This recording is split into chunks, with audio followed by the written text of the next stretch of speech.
Assalamualaikum warahmatullahi wabarakatuh.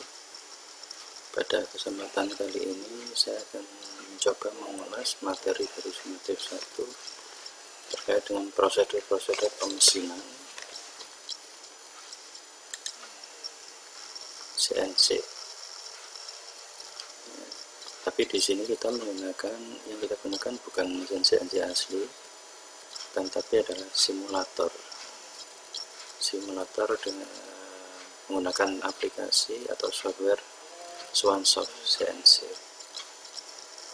Kita buka materi yang lalu di web yang lama, yaitu @berantas.id, materi 5, prosedur pemesinan. Prosedur awal pemesinan buku CNC dengan menggunakan simulator ada CNC dengan jenis kontrol Fanuc Zero IT. Prosedur yang kita pelajari di sini ada 5 bagian, yaitu prosedur awal, prosedur pemasangan benda kerja, prosedur pemasangan tool atau pahat, prosedur pemrograman, dan prosedur setting offset pahat. Di sini prosedur pemrograman akan saya jelaskan atau buatan tutorial di bagian terpisah. Untuk tutorial kali ini kita akan bahas tentang prosedur awal, langkah-langkahnya seperti ini. Kemudian prosedur pemasangan benda kerja, pemasangan pahat, dan kemudian prosedur setting offset. Nah, khusus untuk prosedur setting offset pahat ini perlu diperhatikan dengan seksama, karena prosedur setting offset pahat ini adalah prosedur yang sangat menentukan kualitas atau keberhasilan dari pekerjaan kita di mesin CNC, baik menggunakan simulator ataupun menggunakan aslinya. Prosedur ini adalah salah satu penentu kualitas pekerjaan kita. Oke, berikutnya kita buka aplikasi Swansoft CNC. Setelah kita buka, pertama akan muncul ini pilihan jenis kontrol. Kita pilih yang Fanuc 0IT atau Fanuc Zero IT. T di sini, pada T di sini adalah menunjukkan jenis mesinnya adalah mesin bubut. T itu adalah turning. T adalah turning atau mesin bubut. Sementara kode M adalah milling atau press. Kita pilih Fanuc Zero IT dalam kesempatan kali ini. Kemudian kita pilih software encryption dan klik run.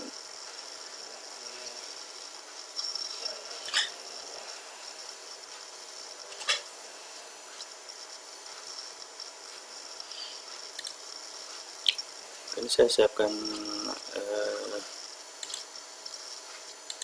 buka aplikasi Notepad, saya klik new. Gunanya adalah untuk mengetikkan prosedur yang kelima, setting offset pahat. Saya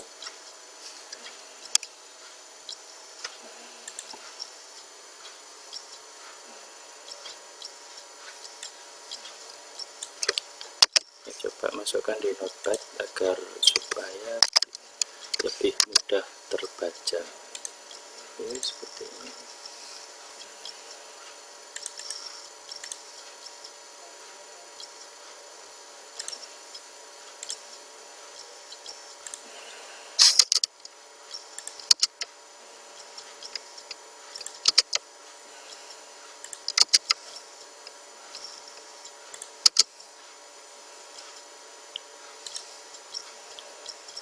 Oke, aplikasinya sudah terbuka.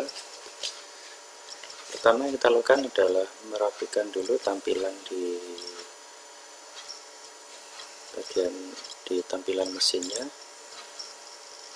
Kita minimize kode-kode program atau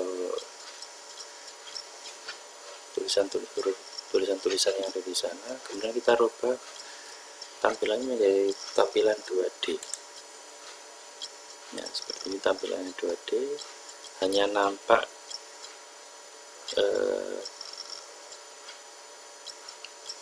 kepala tetapnya atau headstock beserta ragumnya ini, dan kemudian nah hanya sumbu XZ di sini. Ini menandakan bahwa posisi pahat kita nanti ada di bawah. Oke, kita jalankan prosedur yang pertama, yaitu prosedur awal pemesinan boot CNC. Saya lakukan langsung sesuai langkah-langkah yang sudah saya pernah berikan di sini, yaitu pertama tekan tombol EMG 3 kali, kemudian buka saklar pengaman program, dan kemudian mengembalikan pahat ke posisi 0 rep dengan cara tekan tombol pause, rep mode, dan tombol Z masing-masing 1 kali.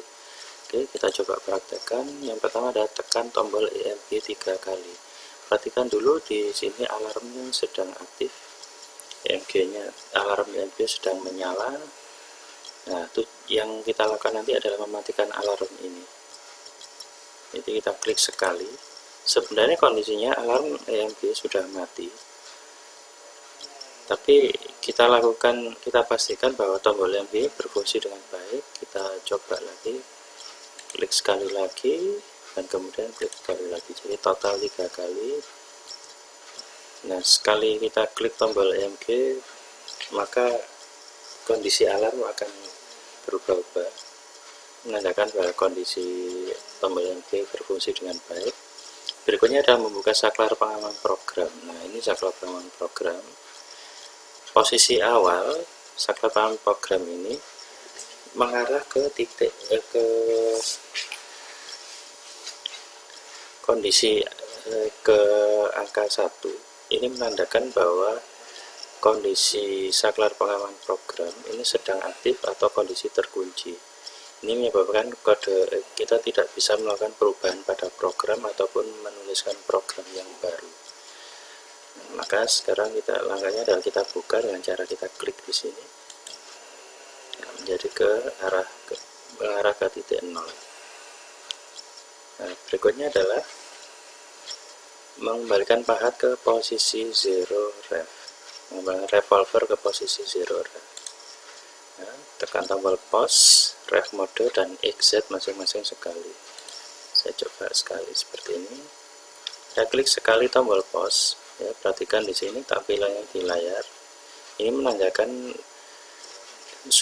tampilan sumbu X dan Z ini menandakan bahwa kita bekerja di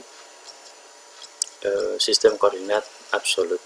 Oke, saya tekan sekali, berubah menjadi UW. Ini tandanya berubah ke sistem koordinat incremental.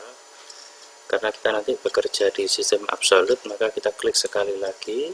Ini ada angka-angka geometri dari revolver. Saya klik sekali lagi, kembali lagi ke XZ. Oke, berarti tombol ini juga sudah berfungsi dengan baik. Sudah kita cek. Kemudian tombol ref adalah di sini. Kita pastikan tombol ref ini aktif. Kemudian kita klik tombol X dan Z masing-masing sekali. Coba perhatikan, saya klik tombol X, angka di sini akan berubah menjadi 0. Kemudian kita tekan Z, angkanya juga berubah menjadi 0. Diikuti dengan gerakan angka 1 ini. Nah, angka 1 ini kira-kira adalah perkiraan posisi pahat. Nah, sudah ke titik 0 mesin atau 0 ref. Langkah berikutnya, prosedur berikutnya adalah prosedur pemasangan benda kerja. Nah, untuk pemasangan benda kerja, saya coba di sini adalah mengerjakan atau mengerjakan job sheet program Pion. Nah, workpiece yang kita gunakan untuk benda kerjanya, materialnya bebas, kita tidak lakukan perubahan. Tapi kita pastikan bahwa diameternya ada 22 dengan panjang 110 mili. Oke, saya coba.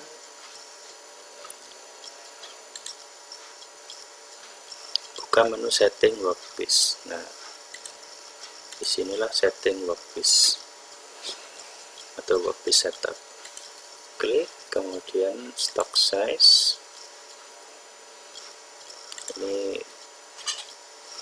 sebenarnya sudah ada yang kita butuhkan, yaitu diameter 22 dengan panjang 110 dengan menggunakan material baja karbon tinggi. Ini kita coba dulu untuk menghapus yang lain.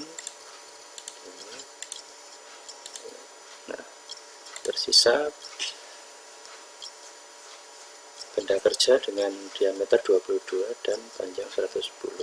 Misalkan ini kita hapus dari awal bahwa ini kosong seperti ini, kita bisa menambahkan dengan cara seperti ini. Klik tombol Add, kemudian kita masukkan diameternya adalah 22 dan panjang 110. Inner diameternya adalah diameter dalam.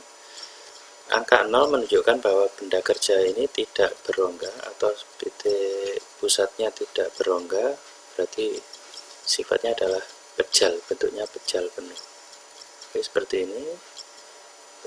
Inner diameter kita isikan 0, kemudian kita klik OK.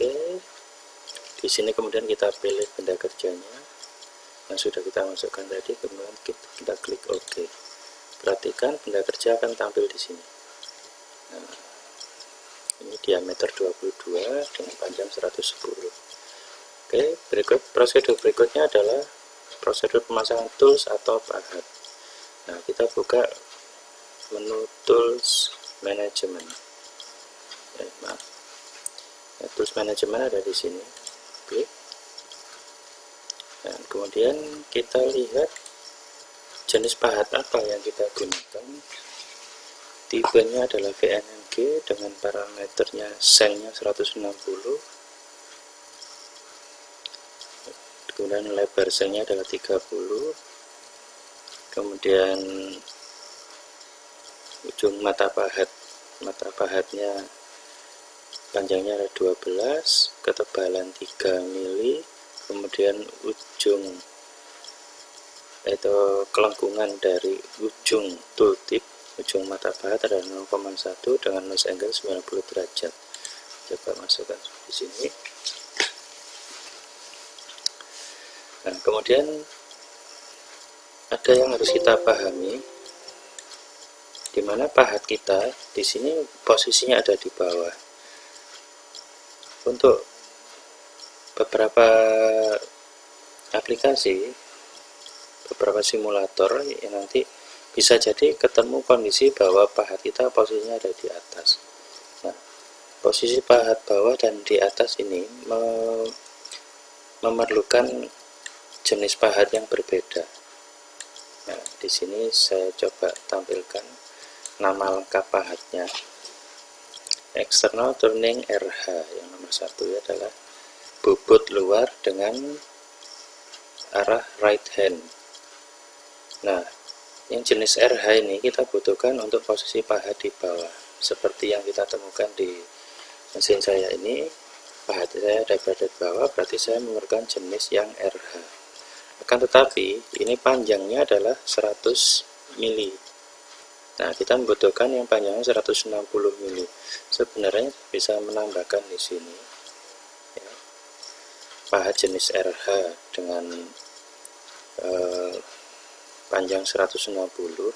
Akan tetapi kita juga bisa menggunakan pahat yang sudah ada. Nah, di sini kita edit parameternya. Kita pilih nomor 1, kemudian kita edit. Kita pastikan bahwa ini jenisnya adalah external turning RH. Nah, harap diketahui bahwa nanti bila ketemu posisi pahat di atas, kita harus memilih yang external turning LH yang sebelah ini. Itu untuk posisi pahat di atas. Nah, pahat di bawah menggunakan external turning RH seperti ini. Kemudian tipenya saya pakai VNMG. Kemudian panjang sengnya adalah 160 dengan lebarnya 30. Kemudian panjang tooltip 12, ketebalannya 3. Oke, kita perhatikan 12, 3, nose radius 0,1 ya, 0,1. Kemudian nose angle di sini 90 derajat, kita ganti menjadi 90 derajat. Oke, kalau sudah kita oke, Dengan demikian pahat nomor 1 sudah sesuai dengan kebutuhan kita. Nah, ini kemudian kita pasang di station 1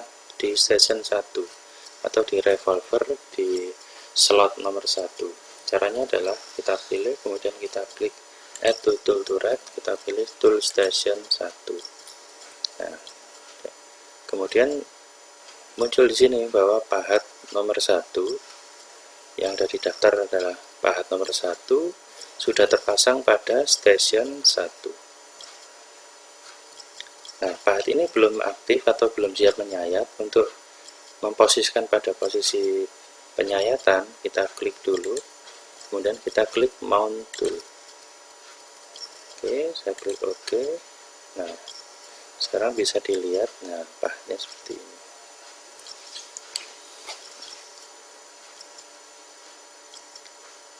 Terkait tadi pemilihan pahat jenis external turning RH atau LH, di posisi bawah harus dipastikan jenisnya adalah RH. Apabila salah memilih pahat jenis LH, sementara posisi pahatnya adalah di bawah, maka pahat akan arah pemotongannya arahnya bukan menghadap ke benda kerja, akan tapi membelakangi benda kerja. Oke, dengan demikian prosedur pemasangan tool sudah selesai. Nah, kita lanjut ke prosedur setting offset pahat. Kita gunakan notepad agar lebih jelas tulisannya. Nah, prosedur ini bertujuan untuk mengenalkan pahat ke titik referensi yang baru.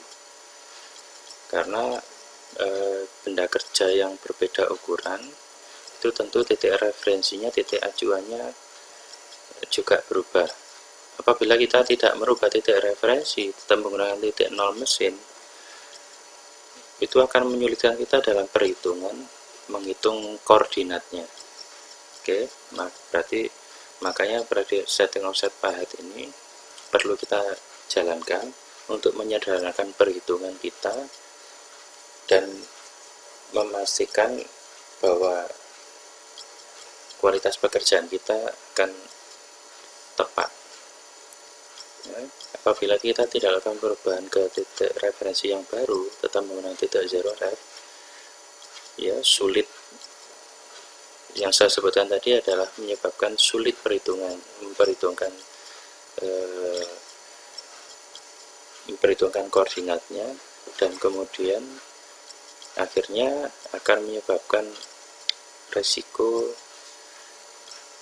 gagalnya pekerjaan kita atau kualitas pekerjaan kita yang tidak sesuai. Nah, titik referensi yang baru ini umumnya ada di titik center dari permukaan ujung benda kerja. Maksudnya bagaimana? Nah, seperti ini. Kita zoom benda kerja. Titik center itu berarti berada di sini. Permukaan ujung benda kerja berarti di sini. Dengan demikian, titik referensi yang baru nanti kita rencanakan ada di titik ini. Caranya bagaimana untuk mengenalkan titik referensi yang baru ini?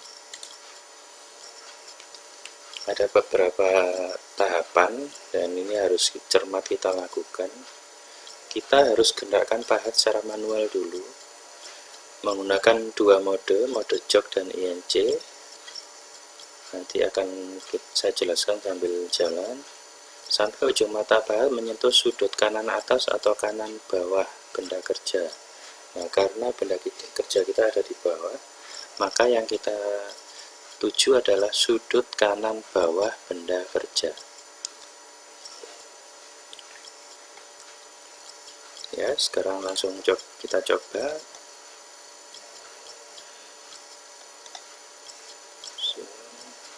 Nah, seperti ini, biar tampak pergerakan pahatnya. Kemudian kita pilih mode jog dulu. Mode jog ada di sini. Ini mode jog, ini ada mode INC. Apa perbedaan antara mode jog dan INC? Mode jog adalah gerakan pahatnya, kita gerakan pahat secara manual dengan tipe gerakannya adalah cepat, akan tetapi tidak beraturan. Ya. Sedangkan mode INC gerakannya lambat, akan tetapi presisi. Gerakannya tiap satu satuan tertentu. Oke, kita coba dulu dengan mode jog. seperti ini. Kemudian kita sumbu, tetap kita sumbu Z, karena sumbu Z. Sumbu Z ini gerakannya berarti adalah menyamping. Untuk menggerakkan pahat ke samping kiri, kita klik tombol minus. Ya. Diingat tombol jok, sumbu Z, dan minus. Nah, ini kita lihat gerakannya, pahatnya bergerak ke kiri. Nah, karena ini jaraknya masih jauh dan pergerakannya kurang cepat, kita bisa mempercepat dengan mode rapid reverse. Nah, ini gerakannya akan jauh lebih cepat. Nah, seperti ini. Nah, tapi kita lihat angkanya. Ini adalah jarak dari pahat ke ujung benda kerja. Semakin mendekat, akan tapi angkanya pergerakannya tidak beraturan. Nah, angkanya kalian perhatikan di sini, angkanya tidak beraturan.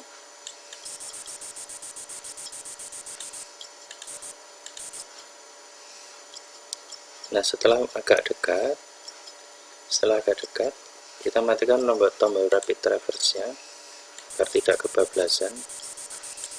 Nah, sampai angka berapa? Angkanya sampai di bawah 10 mili. Kemudian kita, nah, sudah 6,8 sekian, 889 ya. Kemudian kita beralih ke sumbu X. Kita naikkan pahatnya ke atas. Kita naikkan berarti juga menggunakan tombol minus. Kemudian untuk mempercepat, klik lagi tombol rapid reverse, kita gerakkan ke atas. Sudah mulai dekat, rapid reverse dimatikan, kita gerakkan lagi. Nah, seperti ini. Jarak sumbu Z-nya adalah 6,889 dan sumbu X-nya 6,513. Nah, di sini kita beralih ke mode INC. Di mode INC kita bisa gunakan pergerakannya, bantu untuk menentukan gerakannya menggunakan X1, X10, X100, dan X1000. Ya, diketahui bahwa X1 ini artinya adalah pergerakannya tiap 0,001 mili atau 1/1000 mili. Sementara X10 adalah pergerakannya tiap 1/100 mili. Kemudian X100 adalah 1/10 mili, sedangkan X1000 adalah pergerakannya tiap 1 mili. Kita tetap dulu di X1, kita sumbu X dulu, kita gerakan ke atas, perhatikan angkanya. Di sini angkanya adalah 3. Untuk menjadi 0, klik ini.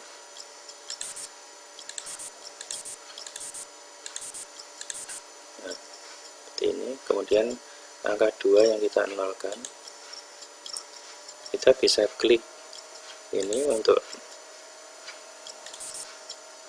seperti ini, 6,5. Kemudian X100 kita klik 5 kali. Nah, kemudian tinggal 6 mili, kita pilih ke X1000, klik lagi, minus 1, 2, 3, 4, 5, 6. Oke, sumbu X-nya, ujung mata pahat sudah sejajar dengan diameter benda kerja. Yang beralih ke sumbu Z. Kita kembali lagi ke X1 dari angka yang paling kecil dulu. Saya klik tombol plus, dari 9 kalau ditambah akan menjadi 0. Nah, seperti ini. Kemudian beralih ke X10, saya klik plus sekali.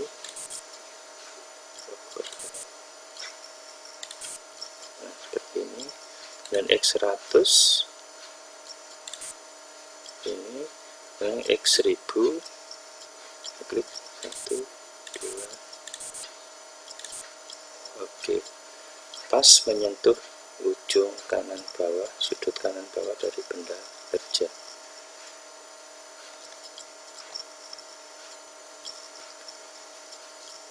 Nah, langkah berikutnya apa? Coba perhatikan, posisinya sudah sesuai.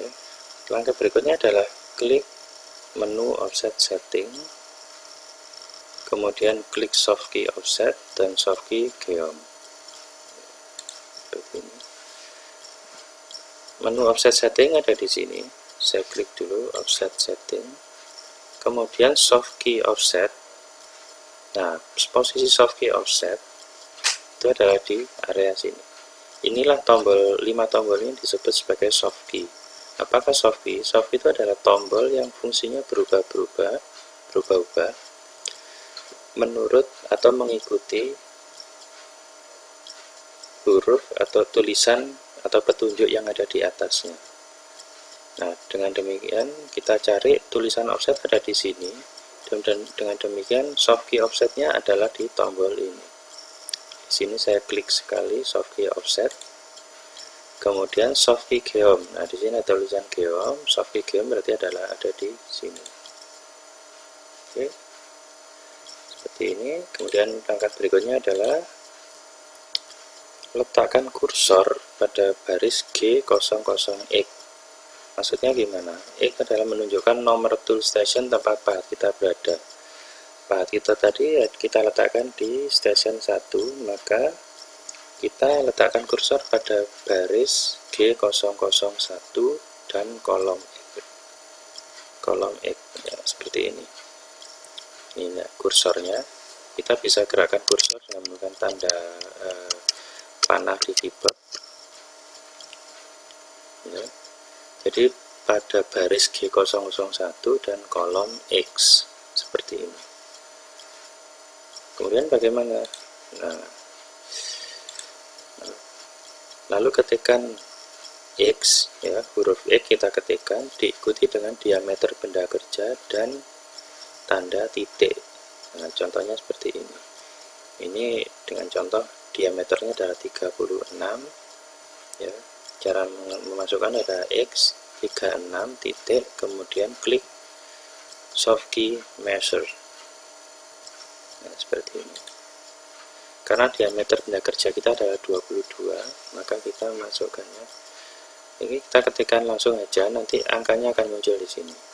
Kita ketikkan X 22, kemudian titik soft key measure. Nah, ini ada measure.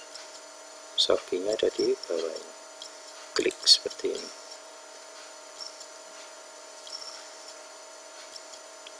Oke. Angka di sini berubah. Angka ini artinya adalah jarak titik referensi yang baru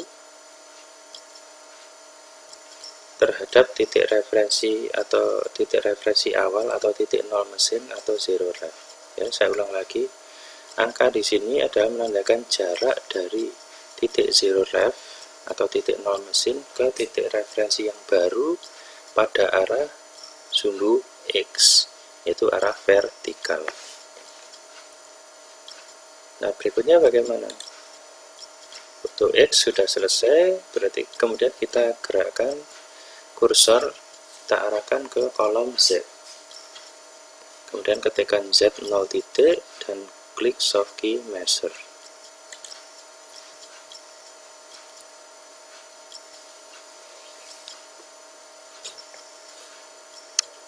Ya, kita arahkan ke Z seperti ini. Kemudian ketikkan Z 0 titik seperti ini. Kemudian soft key measure.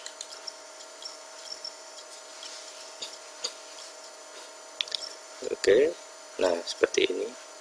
Sekali lagi, angka di sini ada menunjukkan jarak dari titik zero ref atau titik nol mesin ke titik referensi yang baru.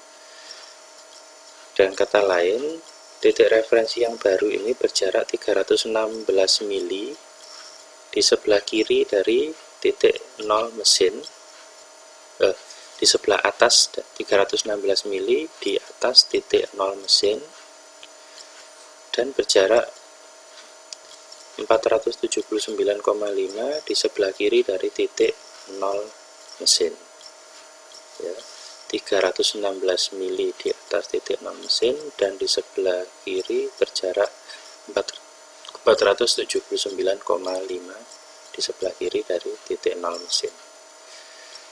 Oke, dengan demikian prosedur setting offset path sudah kita lakukan ya. Sini sudah selesai. Nah,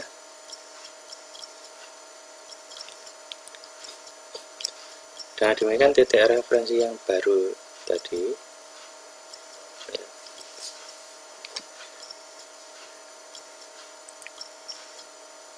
akan ada di titik ini. Titik referensi yang baru nanti akan ada di sini. Kenapa bisa ada di sini padahal posisi path kita ada di bawah? Karena kita tadi memasukkan, pada saat memasukkan nilai X adalah X22 atau senilai dengan diameter benda kerja. X22 mengartikan bahwa posisi path kita di sini adalah berjarak, diameternya adalah 22 mili dari titik referensi yang baru nanti.